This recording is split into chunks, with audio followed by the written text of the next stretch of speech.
الحمد للہ رب العالمین الرحمن الرحیم اللہم صلی علی محمد وعلی آل محمد۔ تمام کی تمام تعریفیں، بزرگی اور حمد اسی ایک اللہ کی ذات کے لیے ہے جس نے اول تو ہمیں وجود بخشا اور اس کے بعد ہماری ہدایت کا سامان کیا۔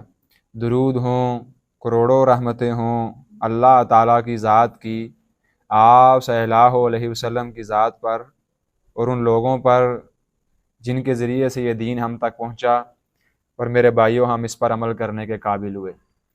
آپ کو پتہ ہے کہ ہم پہلے بھی اسی طریقے سے دروس قرآن کا سلسلہ چلایا کرتے ہیں، جس کے اندر یا تو ہم ایک ترتیب سے کچھ صورتوں کا مطالعہ کرتے ہیں یا متفرق صورتوں کا مطالعہ کرتے ہیں۔ اس دفعہ ہم کوشش کریں گے، کیونکہ 2 ماہ رہ گئے ہیں سمیسٹر ختم ہونے میں تقریباً، تو اس دفعہ ہم کوشش کریں گے کہ ہم منتخب آیات کا، جو آیات ہم منتخب کریں بس ہم ان کا ہی مطالعہ کریں اور ان کو اپنی انڈرسٹینڈنگ کے اندر لے کر آئیں۔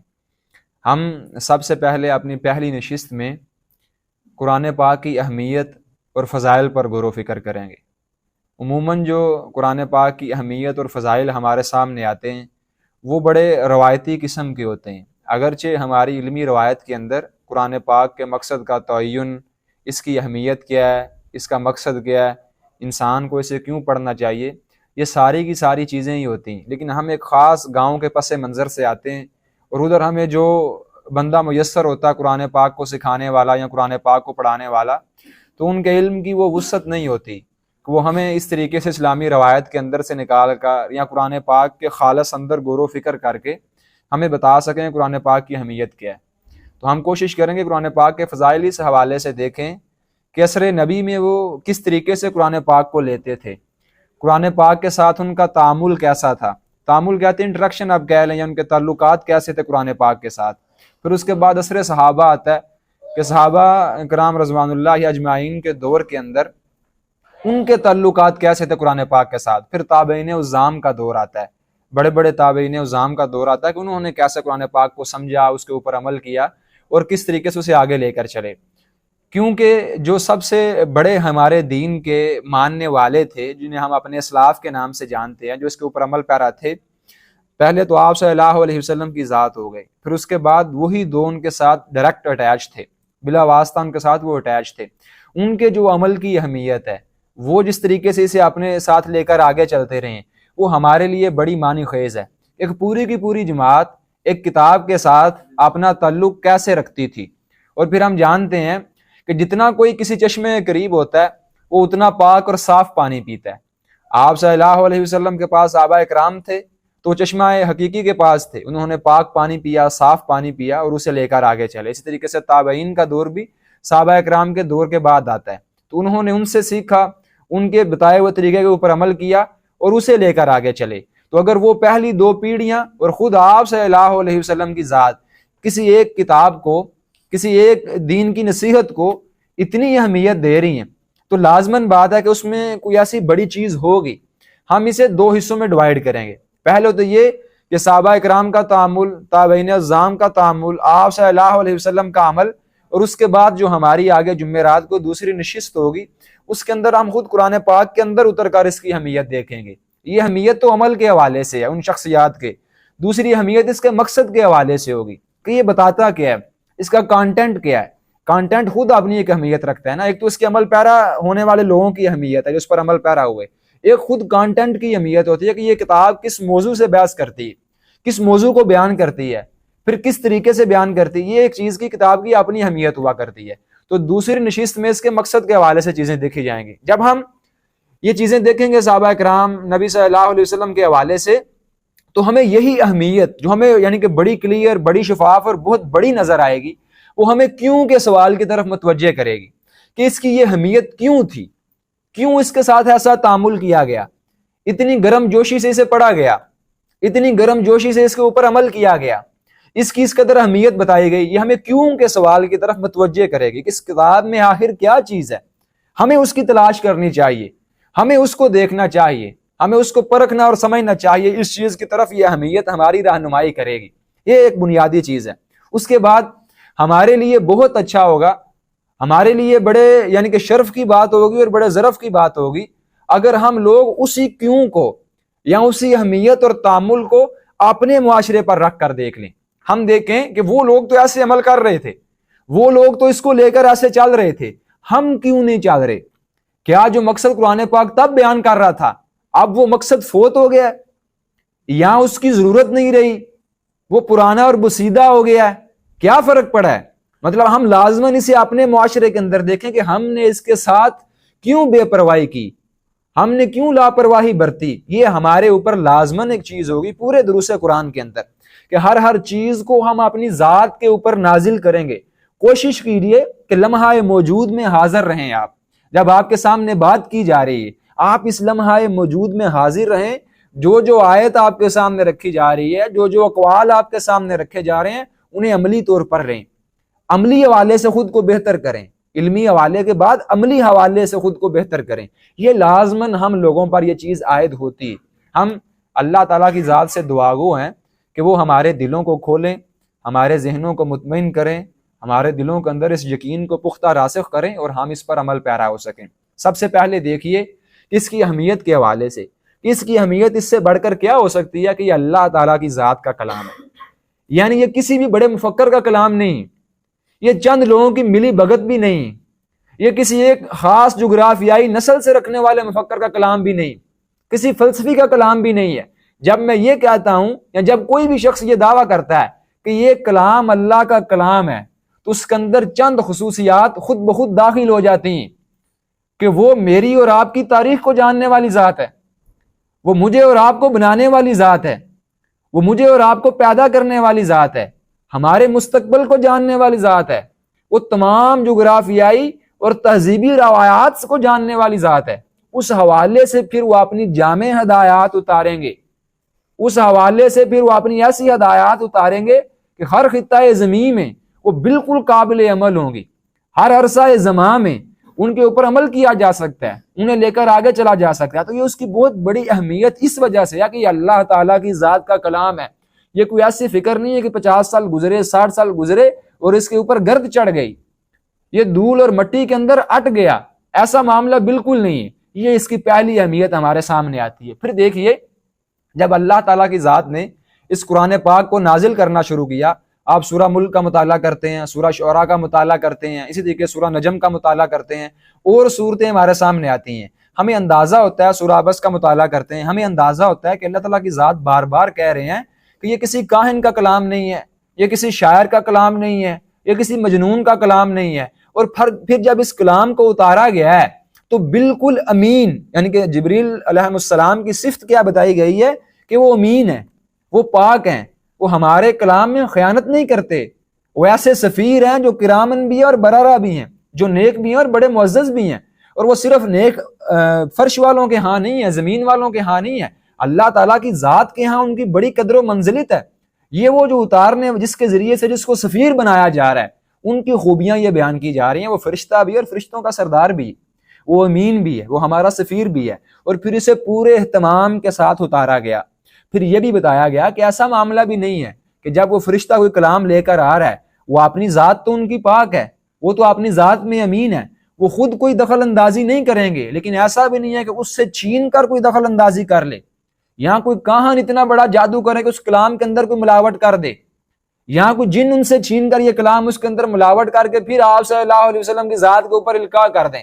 ایسا کوئی معاملہ نہیں ہے. اس کی بڑی سیفٹی ہے, بڑی پرائیویسی کے ساتھ اسے آگے نازل کیا جا رہا ہے, آگے نقل کیا جا رہا ہے. اور پھر جس ذات پر یہ نقل کیا گیا, جس ذات پر یہ نازل کیا گیا, جن کے اوپر یہ کلام اتارا گیا ہے, وہ اپنی نبوت کی دلیل کیا دے رہے ہیں کہ میں لبثت فیکم عمرن, میں تم لوگوں میں عمر کا ایک اچھا خاصا حصہ گزار چکا ہوں.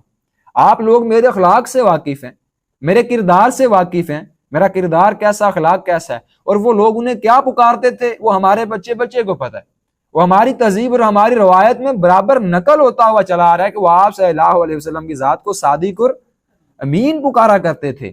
تو یہ سب سے پہلے اتارنے والی ذات کون, پھر اتارا کس کے ذریعے سے جا رہا ہے, پھر کس ذات کے اوپر اتارا جا رہا ہے. یہ تینوں چیزیں قرآن پاک کی اہمیت کو اتنا بڑھا دیتی ہیں, اتنا بڑھا دیتی ہیں کہ ایک انسان جو اپنے خدا کا بندہ ہے, وہ اس سے صرف نظر نہیں کر سکتا. اگر اتنا اہتمام خدا کی طرف سے کیا جا رہا ہے، خالق حقیقی کی طرف سے کیا جا رہا ہے، تو کوئی نہ کوئی بڑی چیز لازماً اس کلام کے اندر موجود ہے، لازماً اس کلام کے اندر پائی جاتی ہے. پھر دیکھیے، پھر قیامت تک کے لیے اسے محفوظ کر دیا گیا.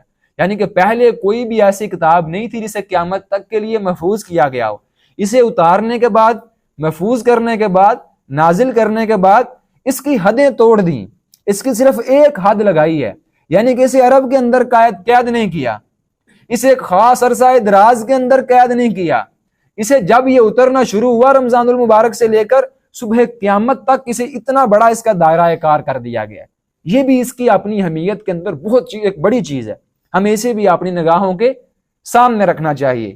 اب اس کے بعد ہم آئیں گے آپ صلی اللہ علیہ وسلم کے تعامل کے اوپر، آپ صلی اللہ علیہ وسلم کے عمل کے اوپر، ان کے طریقہ تبلیغ کے اوپر. آپ دیکھیے، جب بھی محمد الرسول اللہ صلی اللہ علیہ وسلم کی ذات کسی بھی گروہ کے پاس جاتے، کسی بھی قبیلے کے پاس جاتے، تو جا کر سب سے پہلے ان کے درمیان اور اپنے درمیان واسطہ کس چیز کو بناتے؟ وہ یہ صرف اور صرف کلام الہی تھا. اس کے علاوہ اور کوئی چیز نہیں تھی. آپ تاریخ کی کتابیں پڑھیے، آپ سیرت کی کتب کو اٹھا کر دیکھیے، جس چیز کو واسطہ بنایا جاتا، جس چیز کو بنیاد بنا کر یہ ہدایت دی جاتی، مدعا یہ تھا کہ آپ بھی خالق کے بندے ہیں، میں بھی خالق کا بندہ ہوں. مجھے سفیر بنایا گیا، میں بغیر کسی کم و کاست کے، بغیر کسی کمی اور بیشی کے اس کا کلام آپ کے سامنے رکھ رہا ہوں. جو ہدایات مجھے کی گئی ہیں وہی آپ کے سامنے رکھ رہا ہوں. آپ اسے قبول کر لیجئے، اسے مان لیجئے. یہ آپ صلی اللہ علیہ وسلم کی ذات کا طریقہ تعلیم تھا. اور ذرا کبھی اس چیز کو تصور کیجئے کہ اللہ تعالیٰ کی ذات کا کلام ہے اور آپ صلی اللہ علیہ وسلم کی ذات کے اوپر یہ کلام اتارا جا رہا ہے، اور آپ اس کی آگے تشریح کر رہے ہیں، اس کی آگے تبیین کر رہے ہیں، لوگوں کو اس کی تبلیغ کر رہے ہیں. یہ اپنی ذات کے اندر ایک بہت خوبصورت چیز ہے، ایک بڑا حسین لمحہ ہے. یقین مانیے، یعنی کہ ضمناً یہ بات آگے جملہ معترضہ کے طور پر، جب سے مغربی افکار نے ہمارے اوپر غلبہ کیا نا، ہم محبت کو، لطافت کو اور جمال کو بڑا بھول گئے. ہم کبھی ان چیزوں کو امیجن ہی نہیں کر پاتے. ہمارا علم بڑا خشک ہو گیا ہے. یقین مانیے، ہمارا علم بڑا خشک ہو گیا ہے. مغرب نے کیا کیا کہ جذبات اور علم ان دونوں کو الگ الگ کر دیا، جذبات کو الگ کر دیا اور علم کو الگ کر دیا. اب سیکھتے ہوئے ہم نے ان دونوں کو اکٹھا لے کر چلنا ہے. یہ اکٹھے انسان کے اندر رکھے گئے ہیں. ایک بڑی کمال کتاب ہے مین دی اننون، آپ اسے کبھی پڑھیے. وہ انسان سے بحث کرتی ہے، وہ انسان جسے ہم نہیں جانتے. وہ سائنس کے اوپر، اسی طریقے سے ٹیکنالوجی کے اوپر بات کرتے ہیں، اور بعد میں کہتے ہیں کتنے ہی انسان کے گوشے ہیں جو سائنس سے بہت پرے ہیں، جو مغرب کے اس نظام فکر سے بہت پرے ہیں. وہ اس کا جمال ہے، اس کے جذبات ہیں، اس کے احساسات ہیں، اس کے اندر شاعری کا ہونا ہے، اس کے اندر جمال کا ہونا ہے، خوبصورتی کا ہونا ہے. تو ہم کوشش کریں گے اس کو بھی ساتھ آپ نے لے کر چلیں. یہ اپنی ذات کے اندر ایک بہت خوبصورت چیز ہے کہ آپ صلی اللہ علیہ وسلم کی ذات قرآن پاک کو ہمارے سامنے رکھ رہے ہیں، ہمارے سامنے پڑھ رہے ہیں. ذرا امیجن کیجئے اس چیز کو. یہ اپنی ذات کے اندر ایک بڑی اعلیٰ اور بڑی عرفہ چیز ہے. یہ آپ صلی اللہ علیہ وسلم کا طریقہ کار تھا کہ سب سے پہلے واسطہ کسے بناتے؟ قرآن پاک کو بناتے، نہ اپنی کسی بات کو، نہ کسی حکیم اور بڑے اور وڈیرے کی بات کو. اس کے بعد دیکھیے، قرآن پاک کو 5 وقت کی نمازوں کے اندر داخل کر دیا گیا. سورہ فاتحہ کا حصہ تو مخصوص ہے. ہر بندہ چاہے وہ سنت ادا کر رہا ہے، نفل ادا کر رہا ہے، فرائض ادا کر رہا ہے، وہ 5 وقت قرآن پاک کو پڑھے گا، قرآن پاک کی تلاوت کرے گا. اور اس کے اندر سورہ فاتحہ کا حصہ مخصوص کر دیا گیا. اس کے اندر سے ایک اس کی اور بڑی کمال کی خوبی نکلتی ہے. وہ خوبی یہ نکلتی ہے کہ ایک اگر بندہ مومن اسے سمجھ کر 5 دفعہ دن میں سورہ فاتحہ کو دہراتا ہے تو وہ اس سے اکتا نہیں جاتا. اور یہ عمل وہ 1 دن نہیں کر رہا، 2 دن نہیں کر رہا، اپنی 60 سے 70 سالہ شعوری زندگی میں وہ یہ عمل بار بار کر رہا ہے. لیکن وہ اس سورہ سے گھبراتا نہیں، وہ اس سورہ سے اکتاتا نہیں ہے، اس سے تھکتا نہیں ہے. یہ قرآن پاک کی خوبصورتی ہے. اسے ابن مسعود کی ایک حدیث میں بھی بیان کیا گیا جو جامعہ ترمذی میں نقل کی جاتی ہے. کبھی حضرت علی کے واسطے سے نقل کی جاتی ہے اور کبھی حضرت ابن مسعود کے واسطے سے نقل کی جاتی ہے. اس میں ایک بڑے کمال کے الفاظ آتے ہیں کہ جو بھی اس پر عمل کرے گا یا جو بھی اس پر غور و فکر کرے گا اس کا دامن کبھی بھرے گا نہیں اور لوگ اس سے اکتائیں گے نہیں. یہ اس کی خوبصورتی. ہر دفعہ یہ ایک نئی چیز کے ساتھ، ایک نئے جمال کے ساتھ، ایک نئی سوچ کے ساتھ انسان کے دل کے اوپر وارد ہوگا، انسان کی عقل کے اوپر وارد ہوگا. یہ ساری کی ساری چیزیں رہیں گی. پھر آپ آگے آ جائیے. آپ صلی اللہ علیہ وسلم کی ذات نے جب تبلیغ کا کام شروع کیا تو جو ان کو بنیادی اور پہلی ہدایات ملی، اگر آپ کو یاد ہو تو وہ ہدایات کیا تھی؟ سورہ مزمل کی شکل میں ہمارے سامنے وہ ہدایات آتی ہیں. آپ صلی اللہ علیہ وسلم کو کہا گیا کہ یا چادر لپیٹ کر بیٹھنے والے یا چادر لپیٹ کر آرام کرنے والے اٹھیے اور اٹھ کر رات کا ایک خاص حصہ ہمارے حضور کھڑے رہیے، اور کھڑے رہ کر اب کیا کیجیے، کیا کام آپ کے ذمہ لگایا گیا، کون سی ڈیوٹی سونپی گئی؟ کہا گیا قرآن پاک کی تلاوت کیجیے، اور کس طریقے سے تلاوت کیجیے؟ ٹھہر ٹھہر کر تلاوت کیجیے۔ ترتیل کا لفظ استعمال کیا گیا۔ ترتیل کے اندر کیا ہوتا ہے؟ یہ تلاوت سے اگلا درجہ ہے۔ ترتیل کے اندر آپ ٹھہر ٹھہر کے اس کے یعنی کہ اوضاع کو بھی بڑے اچھے طریقے سے ادا کرتے ہیں، الفاظ کو بھی، اور اس کے علاوہ سے سمجھ کر بھی پڑھتے ہیں۔ اور اس کے بعد پھر اگلی آیت میں کیا رہنمائی کی گئی کہ وہ ایک خاص وقت ہے دل کی جمی کے لیے، پاؤں کے ثبات کے لیے۔ اس کے اندر آپ کو کوئی بھاگ دوڑ نہیں ہوتی، اس کے اندر آپ کی مصروفیات نہیں ہوتی، آپ کہیں سے آتے نہیں اور آپ کہیں کو جاتے نہیں، وہ خاص وقت ہے۔ تو اس کے اندر اٹھ کر آپ قرآن پاک کی تلاوت کیجیے، ترتیل کے ساتھ اسے پڑھیے۔ یہ کرے گا کیا؟ اس کے بعد اگلی آیت میں بتایا گیا کہ ہم آپ کے اوپر ایک بہت بھاری بوجھ ڈالنے والے ہیں، ہم آپ سے ایک بہت بھاری کام لینے والے ہیں۔ وہ نبوت کی ذمہ داری تھی، وہ فرائض نبوت سے ہم آپ سے یہ کام لینے والے ہیں۔ اگر آپ نے یہ کام ٹھیک اور آسان طریقے سے بجا لانا ہے، آگے اللہ تعالیٰ کی ذات کے ساتھ تعلق کا ذکر آتا ہے وَتَبَتَّلْ إِلَيْهِ تَبْتِيلًا، کہ ہر چیز سے کٹ کر آپ اللہ تعالیٰ کی ذات سے جڑ جائیے۔ آگے یہ ذکر بھی ہمارے سامنے آتا ہے۔ اگر آپ نے ہر چیز سے کٹ کر اللہ تعالیٰ کی ذات سے جڑنا ہے، اگر آپ نے دعوت کا کام کرنا ہے، اگر آپ نے اپنی نبوی حیثیت کو آگے لے کر چلنا ہے، تو جو بنیادی چیز جس سے آپ کو اپنا تزکیہ نفس کرنا چاہیے، وہ بنیادی چیز جس سے آپ کو اپنا دل مضبوط کرنا چاہیے، وہ قرآن پاک ہے۔ یہ بنیادی چیزیں ہمارے سامنے آتی ہیں۔ پھر ایک اور بات اسے اپنے سامنے رکھ کر دیکھیے کہ جب دوسری بیعت عقبہ ہوئی، اور دوسری بیعت عقبہ کے بعد انصار نے آپ صلی اللہ علیہ وسلم کی ذات سے کیا چیز طلب کی، کیا انہوں نے کہا؟ اگر آپ نے سیرت کی روایات کے اندر اس چیز کو دیکھا ہو تو انہوں نے کہا تھا کہ آپ ہمیں قرآن پاک یا اللہ کا کلام سنانے والا کوئی بندہ بھیجیے، وہ جو آ کر ہمیں اللہ کا کلام سنائے۔ از برا بن عازب رضی اللہ عنہ کی حدیث ملتی ہے کہ سب سے پہلے مصعب بن عمیر رضی اللہ عنہ اور اس کے بعد عبداللہ ابن مکتوم رضی اللہ عنہ، ان دونوں اصحاب کو مدینے کے اندر بھیجا گیا، اور ان کا بنیادی کام کیا تھا کہ قرآن پاک کے ذریعے سے انہیں جا کر اسلام کی تعلیم دیجیے، قرآن پاک کے ذریعے سے جا کر انہیں اسلام سکھائیے اور اس پر عمل پیرا کیجیے۔ اور ان کا طریقہ کار بڑا کمال کا تھا۔ وہ طریقہ کار ہمیں یعنی کہ بہت عمدہ، بہت آسان طریقہ کار تھا۔ وہ گئے اور جا کر ایک سردار کے ہاں وہ قیام پذیر ہو گئے۔ اب مجھے ان کے ساتھ بن معاذ، اسد بن زرارہ، اس طریقے سے ان کے نام بڑے ملتے جلتے ہیں، تو اب مجھے اس طریقے صحیح طریقے سے ان کے نام یاد نہیں ہے۔ تو جا کر ایک سردار کے ہاں مقیم ہو گئے، تو دوسرے سردار کو جو ان کے کزن تھے ان کو پتا چلا کہ یہ تو اس کے ایک مسلمان آیا اور آ کر وہ میرے فلاں کزن کے پاس مقیم ہو گیا اور آ کر لوگوں کو درس ہدایت دے رہا، قرآن پاک سمجھا رہا ہے۔ تو انہوں نے اپنے ایک اور دوست کو بھیجا کہ آپ جائیے اور جا کر ان کا ٹھیا ادھر سے اٹھا دیجیے، ان کا ٹھکانہ آپ ادھر سے جا کر اٹھا دیجیے۔ تو وہ گئے، تھوڑا سا یہ آج کا 5 منٹ یا 10 منٹ اور لمبا ہو جائے گا، تو صبر کر کے ذرا استقامت کے ساتھ بیٹھے رہیے۔ آئندہ انشاءاللہ سے 10 منٹ سے اوپر لمبا نہیں، 10 منٹ یا 12 منٹ، کیونکہ یہ آج اہمیت کا دن ہے، آج مقصد کا دن ہے اور فضائل کا دن ہے، تو ہم اسے تھوڑا سا ہمیں لمبا کرنا پڑے گا، مجبوری کا ہی بس۔ اگر اسے بھی حصوں میں بانٹ دیں گے تو 4-5 دن ایسے گزر جائیں گے اور سمیسٹر پھر آگے ختم ہو جائے گا۔ تو تھوڑا سا ہمت رکھ کے بیٹھیے، کچھ نہیں ہوتا، دل بڑا کیجیے۔ تو انہوں نے کیا کیا کہ انہوں نے کہا کہ جا کر انہیں اٹھا دیجیے۔ ادھر گئے تو مصعب بن عمیر نے کہا، وہ جا کر انہوں نے لان تان کرنی شروع کر دی۔ مصعب بن عمیر نے کہا بھائی حوصلہ رکھیے، میری بات کو سنیے، پسند آئے تو ٹھیک ہے ورنہ مجھے اٹھا دیجیے۔ وہ جا کر ادھر بیٹھے تو حضرت مصعب بن عمیر نے انہیں قرآن پاک ہی سمجھایا، تو وہ مسلمان ہو گئے۔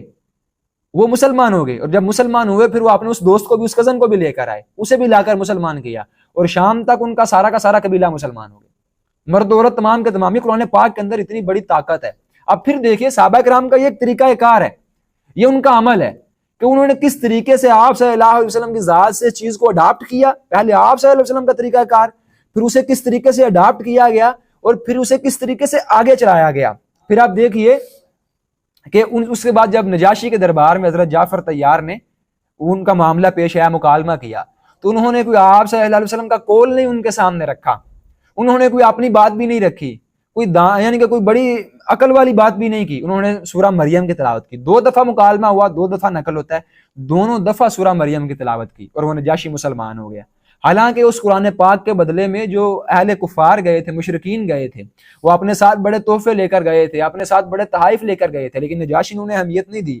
قرآن پاک کی بات جا کر دل کو لگی تو اسے اہمیت دی۔ یہ صحابہ کرام کا ایک تعامل ہمارے سامنے آتا ہے۔ اس کے بعد اسے سیکھنے کے حوالے سے دیکھیے، حضرت ابو ذر غفاری کہتے ہیں کہ جب میں نیا مسلمان ہوا تو میں نے آپ صلی اللہ علیہ وسلم کی ذات سے ایک تو طریقہ نماز سیکھا، اس کے بعد میں نے کیا سیکھا، اس کے بعد میں نے قرآن پاک کا کافی حصہ سیکھ لیا۔ یہ پہلا کام تھا۔ اگر آپ وہ دار ارقم کی چیزیں پڑھیں اور دار ارقم کی روایات کو دیکھیں تو ادھر بھی جو صحابہ کرام کو چیز سکھائی جا رہی ہے، جو چیز بتلائی جا رہی ہے، وہ بھی قرآن پاک ہے، اسی کی اہمیت بتائی جا رہی ہے، وہی سکھلا۔ اس میں کوئی نہ کوئی ایسی چیز تو ہوگی، اس میں کوئی نہ کوئی ایسی بڑی اہمیت کی چیز تو ہوگی جو ہمیں کلک کرنی چاہیے، جو ہمارے دل پر لگنی چاہیے، جو ہمیں لازماً متوجہ کرے قرآن پاک کی طرف۔ ہم اس سے دور ہیں اور بہت دور ہیں، اور یہ چیزیں ہمارے سامنے کچھ ایسے حقائق لے کر آ رہی ہیں جو ہمیں متوجہ کریں اس چیز کی طرف۔ اور اگر ہم متوجہ نہیں ہوتے تو ہمارے لیے یہ بہت بری چیز ہے، یعنی کہ بہت ڈرا دینے والی چیز ہے کہ وہ تو یعنی کہ سب سے بہترین لوگ تھے، وہ تو سب سے اچھے لوگ تھے، اور ان کا تعامل یہ، اور ہم کیا کر رہے ہیں۔ اس کے علاوہ آپ اس چیز کو دیکھیے، آپ صلی اللہ علیہ وسلم کی ذات فرماتے ہیں کہ میں اشعریوں کو ان کی آواز سے جانتا ہوں۔ یہ اشارہ نہیں ہے اشعری ماتریدی جو ہمارے اہل کلام کی فرقے ہیں، ان کی بات نہیں کی جا رہی ہے، ابو موسیٰ اشعری کے قبیلے کی بات کی جا رہی ہے۔ وہ کہتے ہیں کہ ان کی آواز بڑی خوبصورت ہے، جب میں رات کے وقت سفر کرتا ہوں یا چلتا ہوں تو میں ان کی آواز سے ان کے گھروں کو پہچان لیتا ہوں، اگرچہ میں نے دن کو نہ دیکھے ہوں ان کے گھر۔ مطلب صحابہ کرام میں یہ ایک رواج تھا کہ وہ رات کو اٹھ کر قرآن پاک کی اونچی تلاوت کیا کرتے تھے۔ پھر ہمارے سامنے یہ بھی چیز آتی ہے صحیح بخاری میں کہ آپ صلی اللہ علیہ وسلم کی ذات کبھی کبھی صحابہ کرام سے یہ سننا ہی پسند کرتے تھے۔ آپ نے خود عبداللہ ابن مسعود کو کہا کہ آپ مجھے قرآن پاک پڑھ کر سنائیے، تو بڑے حیران ہوئے، میں آپ کو پڑھ کر سناؤں؟ تو انہوں نے کہا ہاں آپ مجھے پڑھ کر سنائیے۔ تو انہوں نے سورہ نساء پڑھ کر سنائی، سورہ نساء کا وہ حصہ پڑھ کر سنایا جس کے اندر یہ آتا ہے کہ ہم نے ہر امت کے لیے ایک شہید بھیجا ہے، گواہ بنا کر بھیجا ہے۔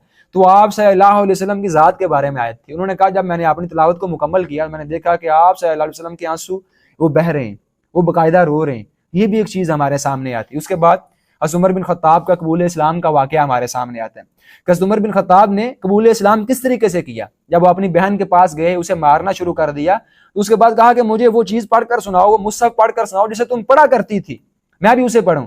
تو انہوں نے جب پڑھ کر تلاوت کرنی شروع کی، سورہ طٰہٰ کی وہی ساتھ پر پہنچے، اقیم الصلاۃ للذکر اننی انا اللہ، کہ میں آپ کا رب ہوں اور میری ہی عبادت کیجیے، میرے علاوہ اور کوئی رب نہیں، میرے علاوہ اور کوئی معبود نہیں، اور آپ میری ہی عبادت کیجیے، اقیم الصلاۃ، اور آپ نماز کا قیام کیجیے، نماز کو قائم کیجیے صرف اور صرف میری ذات کے لیے۔ تو انہوں نے کہا کہ بتاؤ محمد کدھر ہیں، میں ان کے پاس جا کر اسلام قبول کر لیتا ہوں۔ یہ بھی ہمارے سامنے ایک چیز آتی ہے۔ پھر ایک اور بڑی دلچسپ حدیث ہمارے سامنے آتی، میں بار بار تکرار کے ساتھ مختلف چیزیں آپ کے سامنے اس لیے رکھ رہا ہوں کہ ہمارے لوگوں کو ریفرنسز کی بڑی عادت پڑ گئی ہے، تو ریفرنس کو مانتے ہیں، حوالہ جات کو مانتے ہیں، تو اس طریقے سے آپ کے سامنے کوئی شک و شبہ نہیں رہے گا، آپ کے سامنے ایک بڑی جامع تصویر بن کر آ جائے گی۔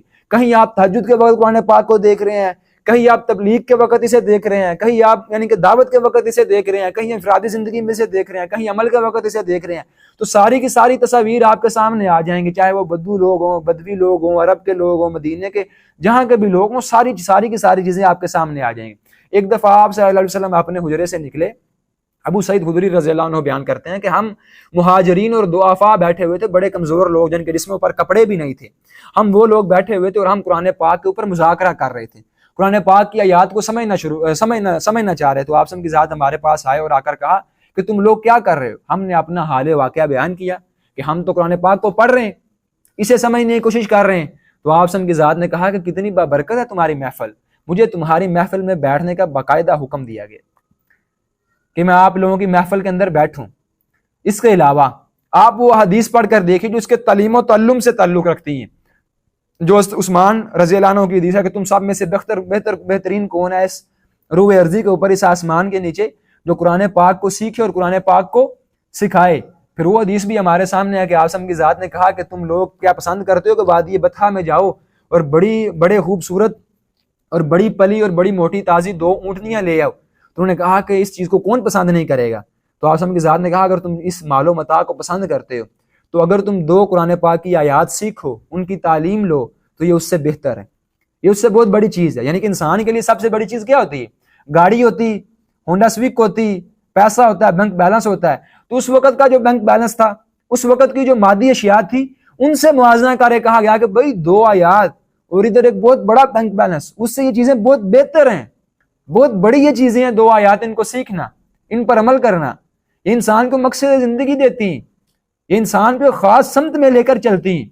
اس کے علاوہ دیکھیے کہ اسے میراث نبوی بھی کہا گیا ہے۔ عامش بیان کرتے ہیں، عامش ایک تابعی، وہ بیان کرتے ہیں کہ عبداللہ بن مسعود ایک دفعہ قرآن پاک کو سمجھا رہے تھے اور ایک بدوی، ایک عرابی نے آ کر پوچھا آپ کیا کر رہے ہیں؟ تو حضرت عبداللہ ابن مسعود نے بتایا کہ میں آپ صلی اللہ علیہ وسلم کی میراث بانٹ رہا ہوں، میں لوگوں کے اندر اس میراث کو نقل کر رہا ہوں۔